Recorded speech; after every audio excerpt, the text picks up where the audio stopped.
ಅತ್ಯಂತದ ಅಪರೂಪದ ವಸ್ತು ಅಂದ್ರೆ ತಾಯಿ.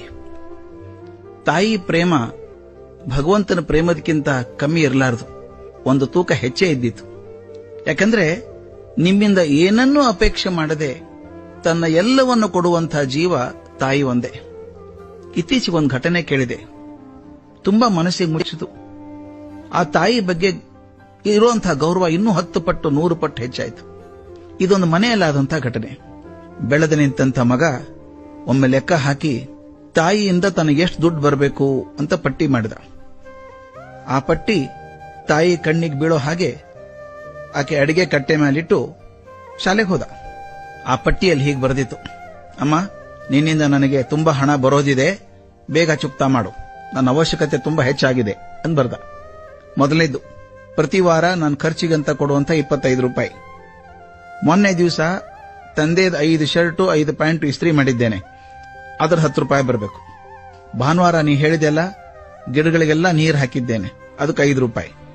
ಹೋದ್ವಾರ ನಮ್ಮ ಮನೆಗೆ ಅತಿಥಿಗಳು ಬಂದಿರಲ್ಲ, ನೀನು ಅವ್ರನ್ನೆಲ್ಲ ಬೆಂಗಳೂರು ಸುತ್ತಾಡಿಸ್ಕೊಂಬ ತೋರ್ಸ್ಕೊಂಬ ಅಂತ ಕಳಿಸ್ದೆಲ್ಲ, ಆ ಸುತ್ತಾಡಿಸ್ಕೊಂಡು ಕರ್ಕೊಂಬರೋ ಮಾಡಿದಂತ ಈ ಗೈಡ್ ಕೆಲಸ ಇದೆಯಲ್ಲ, ಅದಕ್ಕೆ 15 ರೂಪಾಯಿ. ಹಬ್ಬದ ಹಿಂದಿನ ದಿವಸ ಮನೆಯೆಲ್ಲ ಸ್ವಚ್ಛ ಒರೆಸಿ ಧೂಳು ತೆಗೆದು ಸ್ವಚ್ಛ ಮಾಡಿದ್ನಲ್ಲ, ನೆಲ ಒರೆಸಿದ್ನಲ್ಲ, ಅದ್ರ ಕೂಲಿ 25 ರೂಪಾಯಿ. ಅದು ಅಲ್ಲದೆ ಮೊನ್ನೆ ಶನಿವಾರ ದಿವಸ ನಿನ್ ಜೊತೆಗೆ ತರಕಾರಿ ತರೋಕ್ ಬರಲಿಲ್ವಾ, ಬ್ಯಾಗ್ ಎಲ್ಲ ಹೊತ್ಕೊಂಡು ಬಂದಲ್ಲ ಮನೆಗೆ, ಆ ಕೂಲಿ ಕೆಲಸಕ್ಕೆ 10 ರೂಪಾಯಿ.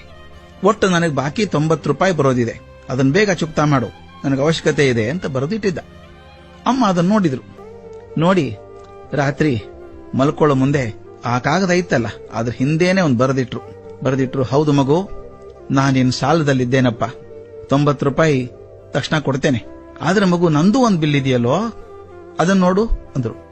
ಮೊದಲನೇದು, ನಿನ್ನನ್ನ 9 ತಿಂಗಳು ಹೊಟ್ಟೆಯಲ್ಲಿ ಹೊತ್ಕೊಂಡು ನೋವು ತಿಂದದ್ದಕ್ಕೆ ಯಾವ ಬೆಲೆನೂ ಇಲ್ಲಪ್ಪ. ನಿನ್ನನ್ನ ಹೆರುವಾಗ ಸಾವಿನೊಡನೆ ಹೋರಾಟ ಮಾಡಿ ಪುನರ್ಜನ್ಮ ಪಡೆದ್ನಲ್ಲ, ಅದಕ್ಕೆ ಯಾವ ಬೆಲೆನೂ ಇಲ್ಲ. ನೀ ಪುಟ್ಟ ಮಗು ಆಗಿದ್ದಾಗ ಜ್ವರ ಬಂದು ಬಳಲಿದಾಗ 10 ದೇವರ ಹರಕೆ ಹೊತ್ಕೊಂಡು ಕಣ್ಣೀರು ಸುರಿಸಿದ್ದಕ್ಕೆ ಯಾವ ಬೆಲೆನೂ ಇಲ್ಲಪ್ಪ. ನೀನು ಪರೀಕ್ಷೆಗೆ ಅಂತ ಓದುವಾಗ ನಾನಿದ್ದೆಗಟ್ಟು ನಿನ್ನ ಪಕ್ಕದಲ್ಲಿ ಕೂತದ್ದಕ್ಕೆ ಯಾವ ಬೆಲೆನೂ ಇಲ್ಲ ಮಗು. ನೀನು ಪರೀಕ್ಷೆಗೆ ಹೋಗಿದ್ದೆ, ಪರೀಕ್ಷೆ ಫಲಿತಾಂಶ ಬರ್ತದೆ ಅಂತ ಆತಂಕ ಇದ್ದಾಗ ನಿನಕ್ಕಿಂತ ಹೆಚ್ಚು ಆತಂಕ ಪಟ್ಟವಳು ನಾನು. ಆ ಆತಂಕಕ್ಕೆ ಯಾವ ಬೆಲೆನೂ ಇಲ್ಲ ಮಗು. ನೀ ಪ್ರತಿದಿನ ಕಾಲೇಜಿಗೆ ಹೋಗಿ ಬರೋವರೆಗೂ ಮಗು ಯಾವಾಗ ಬರ್ತಾನೋ ಅಂತ ನನ್ನ ಕಣ್ಣನ್ನ ಗೇಟ್ ಹತ್ರನೇ ಇಟ್ಟು ಆತಂಕದಿಂದ ಪಟ್ಟದ್ದಕ್ಕೆ ಅದಕ್ಕೆ ಯಾವ ಬೆಲೆನೂ ಇಲ್ಲ. ಆಯ್ತಪ್ಪ, ನನ್ನ ಬೆಲಿನ ಸಾಲ ಇದೆಯಲ್ಲ 90 ರೂಪಾಯಿ, ಆದಷ್ಟು ಬೇಗ ತೀರಿಸ್ತೇನೆ ಅಂತ ಬರೆದಿಟ್ಲು. ಮರುದಿವಸ ಮಗು ಆ ಬಿಲ್ ನೋಡ್ದ, ಎದೆ ಆಳದಿಂದ ನೋವು ಕಿತ್ಕೊಂಡು ಬಂತು, ಕಣ್ಣಲ್ಲಿ ನೀರು ಸುರಿತು. ಒಂದು ಪೆನ್ ತಗೊಂಡು ತನ್ನ ಬಿಲ್ಲನ್ನು ಹೊಡೆದು ಹಾಕಿದ. ಅದ್ರ ಮೇಲೆ ಒಂದೇ ಒಂದು ಸಾಲು ಬರೆದ, ಅಮ್ಮ, ನೀನಿಂದ ನನಗೆ ಬರಬೇಕಾದದ್ದೀನು ಏನೂ ಇಲ್ಲ, ಆದ್ರೆ ಒಂದು ಮಾತು ಮಾತ್ರ ಹೇಳ್ಬೇಕು, ನಾನು ಜೀವನ ಪರ್ಯಂತ ನನ್ನ ದೇಹ ಸವಸಿದ್ರೂ ಕೂಡ ನಿನ್ನ ಋಣ ತೀರ್ಸೋಕ್ ಆಗೋದಿಲ್ಲ. ನಾನು ನಿನ್ನ ಋಣದಲ್ಲೇ ನಾನು ಪ್ರಪಂಚ ತೊರಿತೇನೆ, ಬಿಲ್ ಕೊಟ್ಟದಕ್ಕೆ ಕ್ಷಮಿಸು ಅಂತ ಬರೆದಿಟ್ಟ. ಹೌದಲ್ವೇ? ಆಗ ತಾನೇ ಹುಟ್ಟಿದಂಥ ಮಗು ಒಂದು ಅಸಹಾಯಕವಾದಂಥ ಹುಳು ಇದ್ದ ಹಾಗೆ, ಅಳೋದು ಬಿಟ್ರೆ ಇನ್ನೇನೂ ಬರಲ್ಲ. ಅದನ್ನ ಪ್ರೀತಿಯಿಂದ ತ್ಯಾಗದಿಂದ ತನ್ನ ಜೀವ ತೈದು ತಾಯಿ ಅದನ್ನೊಂದು ವಿಗ್ರಹ ಮಾಡ್ತಾಳೆ, ಒಂದು ಜೀವ ಅಂತ ಮಾಡ್ತಾಳೆ. ಅದಕ್ಕೋಸ್ಕರ ಲಕ್ಷ ಕೆಲಸ ಮಾಡ್ತಾಳೆ. ತನ್ನ ಆಸಕ್ತಿಗಳನ್ನ ತನ್ನ ಅವಕಾಶಗಳನ್ನೆಲ್ಲ ಮರೆತು ಮಗುವಿಗೋಸ್ಕರ ಬದುಕ್ತಾಳೆ. ಒಂದು ಮಾತಿದೆ ಜಾನಪದದಲ್ಲಿ, ಮಗು ಹುಟ್ಟಿದಾಗ ಮುಷ್ಟಿ ಮುಚ್ಚಿಕೊಂಡಿರುತ್ತಂತೆ ಮಗುದು. ತಾಯಿ ಆ ಮುಷ್ಟಿ ಬಿಚ್ಚುತ್ತಾಳೆ, ಮುಷ್ಟಿ ಒಳಗಡೆ ಸ್ವಲ್ಪ ಮಣ್ಣಿರುತ್ತಂತೆ. ತಾಯಿ ತನ್ನ ಸೆರಗಿನಿಂದ ಆ ಮಣ್ಣನ್ನು ಒರೆಸ್ತಾಳೆ.